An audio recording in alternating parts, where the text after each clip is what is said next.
waktu saya pula untuk bertanyakan soalan kepada cikgu.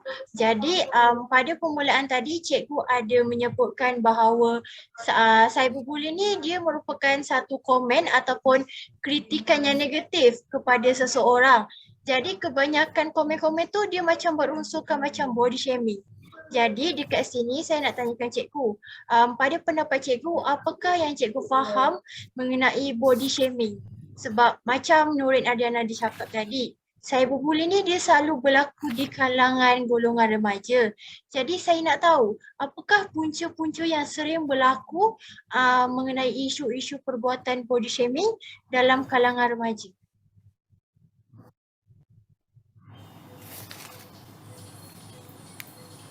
Okey, terima kasih Shima soalannya.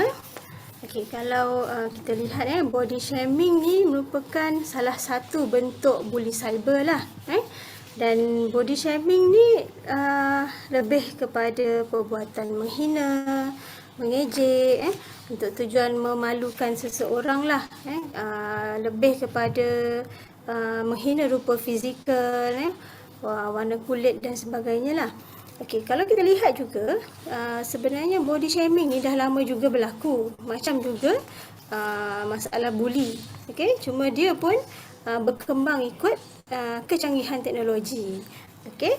So sekarang ni kalau kita lihat body shaming ni, dia adalah satu, kita boleh katakan sebagai satu jenayah, satu bentuk jenayah. Dan dah ada juga akta yang telah digubal bagi mengatasi masalah body shaming dan juga bully cyber inilah.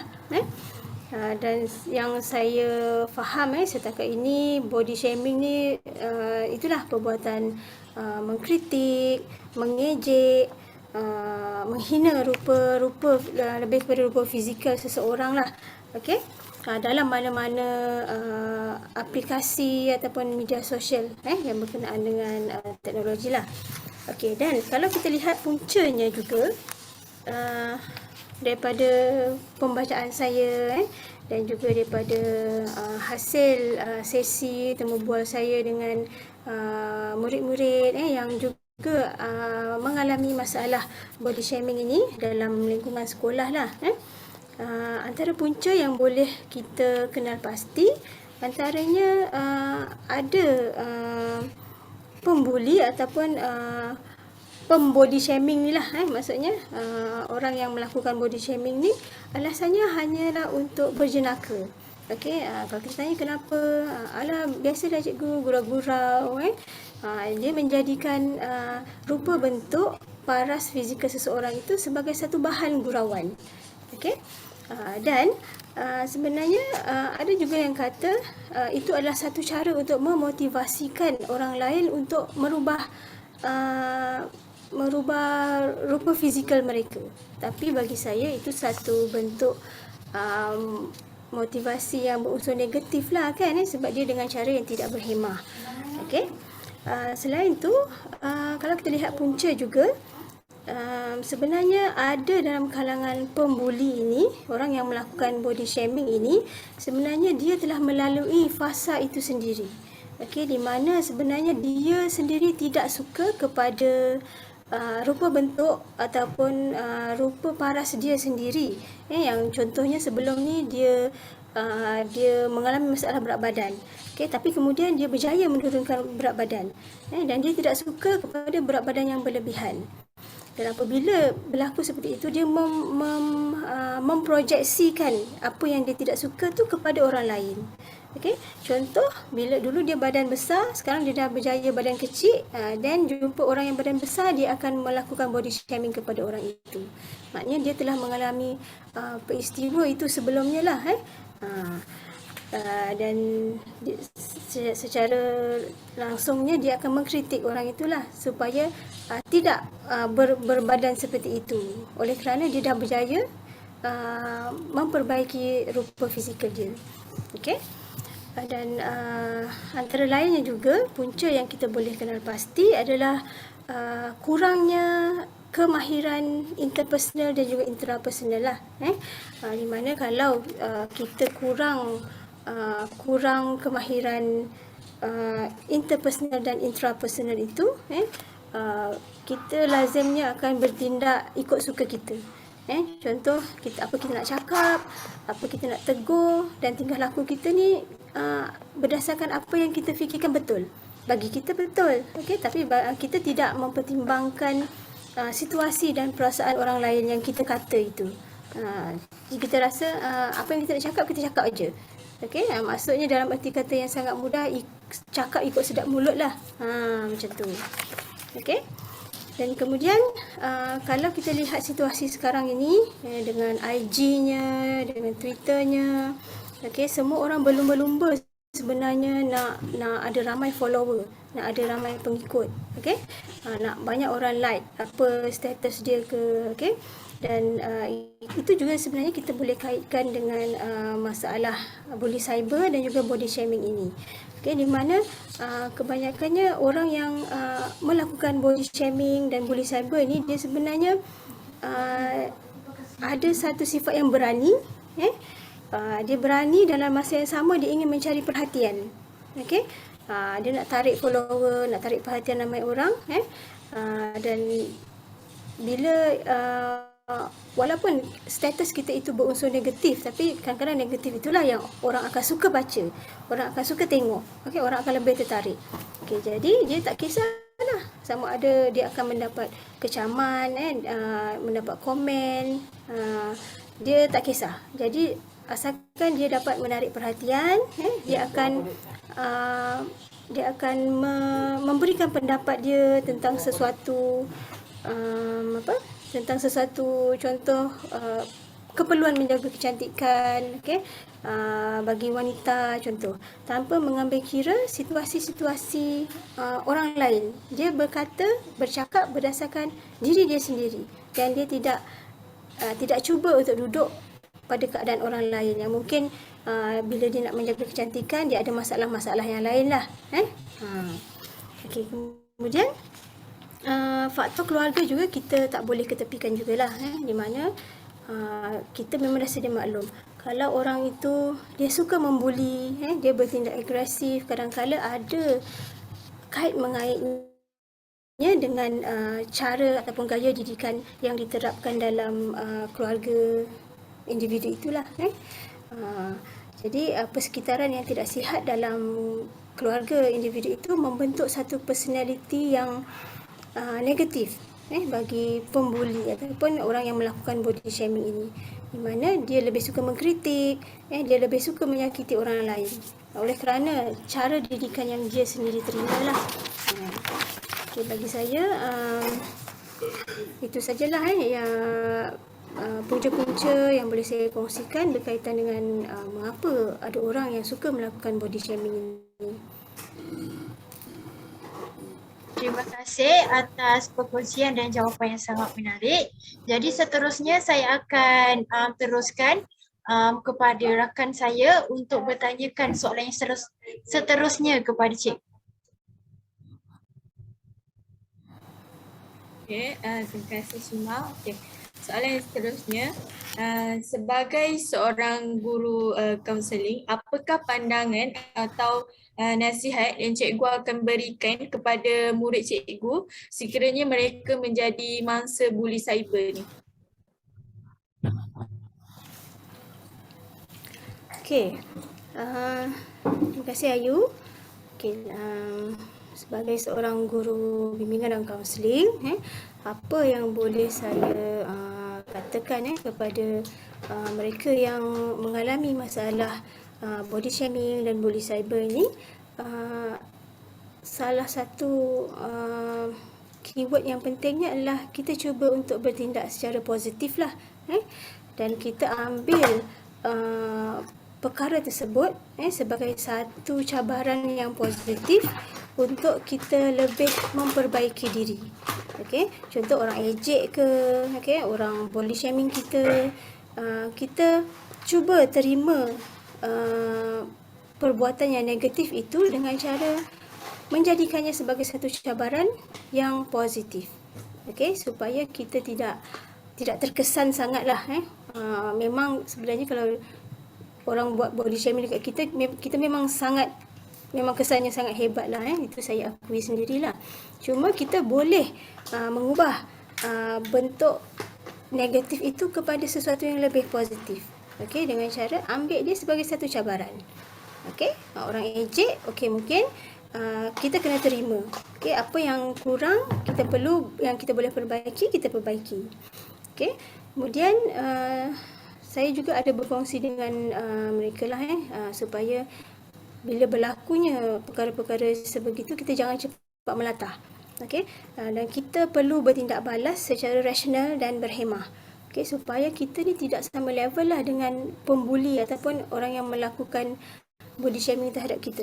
Okey, biasanya kalau orang pembuli ni dia membuli kita dan kita bertindak secara sama dengan dia, dia akan lebih galak. Dia akan lebih galak untuk melakukan lebih daripada itu sebenarnya. Jadi kita perlu kekal tenang, bertindak balas dengan lebih berhemah lah. Okey, jangan cepat melatah. Okey, dan kemudian bila orang mengejek kita, maknanya cara kita untuk merasionalkan diri itu dengan cara kita terima kekurangan diri kita, dan tapi jangan lupa kita juga ada kelebihan di sebalik kekurangan itu. Okey, bila contoh kita macam saya, okey, dulu saya pernah di body shaming dengan gelaran-gelaran yang saya sendiri tak suka lah. Siapa yang suka kan?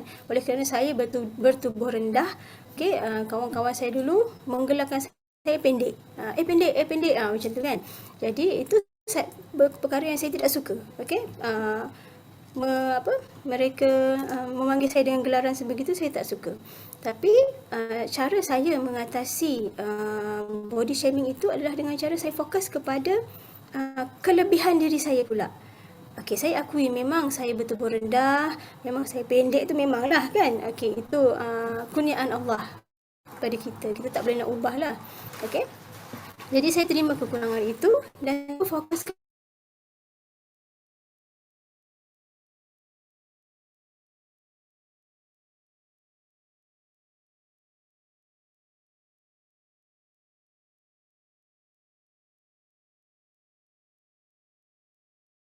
okey, kita balancekan di situ.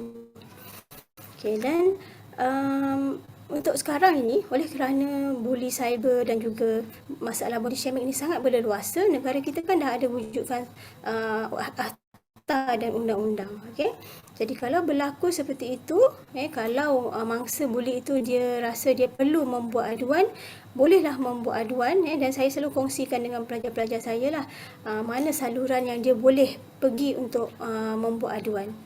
Contohnya kalau yang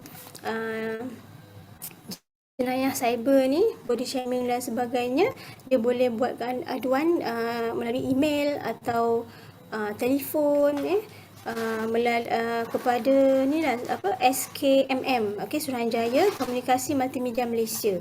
Okey, ataupun MCMC, Malaysia Communication and Multimedia Commissioner. Okey, melalui biro pengaduan, biro aduan pengguna. Okey, kalau berlaku masalah seperti itu, dia rasa dia nak buat aduan, okey, dia bolehlah salurkan aduannya di situ. Macam saya kata tadi lah, kita kena bertindak secara rasional. Okey, jangan dia body shaming kita dekat FB, kita pun balas body shaming dia pula, ataupun kita meroyan balik dekat FB tu. Jangan macam itulah, kita jangan sama level dengan pembuli. Okey, jadi bertindak secara rasional, berhemah, guna saluran yang betul. Okey, insya-Allah kalau kita berada di laluan yang betul, urusan kita akan dipermudahkanlah insya-Allah. Okey. Okey, terima kasih Cikgu. Jadi soalan yang terakhir untuk sesi temu bual kita pada malam ni. Jadi berdasarkan keseluruhan ni, kita nampak body shaming, bully cyber ni memang banyak sangat kesan, boleh sampaikan jadi kadang-kadang budak tu murung sampai rasa macam nak, wujudnya berasa macam nak bunuh diri, kadang pun ada juga kan. Jadi saya nak tanyalah pendapat cikgu dengan lebih lanjut, kesan yang, impak yang teruk lah mengenai bully cyber terhadap mangsa tersebut. Okey, kalau kita bercakap tentang kesan bully cyber ni, macam yang saya kata awal-awal tadi lah, bully tradisional dengan bully cyber ni, kesan bully cyber ni lebih luas dan lebih memberi impak yang sangat hebat lah kepada mangsanya sendiri. Sebab apa? Kalau sebelum ini bully tradisional, orang nak bully kita, kita kena bersemuka. Bila kita jumpa orang tu, kita boleh bully dia. Okey, kita jumpa pembuli, kita akan dibuli secara bersemuka lah. Itu adalah bully tradisional. Jadi bila kalau kita berada di rumah, pembuli itu tidak ada di rumah. Bila kita keluar terserempak dengan pembuli, baru bully itu berlaku. Tapi kalau dalam bully cyber ini, tak kira di mana saja. Awak berada di luar, berada di dalam rumah, berada di surau, berada di dalam tandas sekalipun, awak rasa tidak selamat.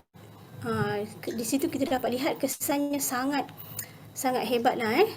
Dulu keluar baru jumpa pembuli, tapi sekarang duduk dalam rumah pun kita rasa tak selamat sebab kita boleh dibuli dari rumah. Okey. Jadi bila impaknya sangat hebat, tentu sekali kesan kepada mangsa buli ini juga sangat membimbangkan lah.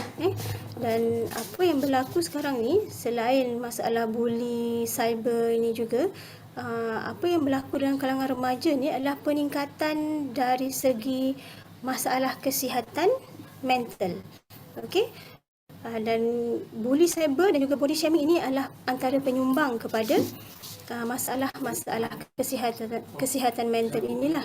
Okey. Di mana macam macam Syima cakap tadi, kesannya tu boleh memberikan satu kesan yang mula-mula dia stres, okey, kemudian meningkat kepada anxiety, dan bila sampai satu tahap dia akan menjadi lebih teruk, iaitu depresi. Dan bila ada sampai ke tahap depresi ini, di situlah munculnya satu kesan lanjut yang sangat membimbangkan jugalah, di mana ada kemungkinan bila dah tak tahan dengan tekanan yang diterima dari segi persekitaran, ada juga keinginan membunuh diri dalam kalangan mangsa buli cyber dan juga body shaming inilah.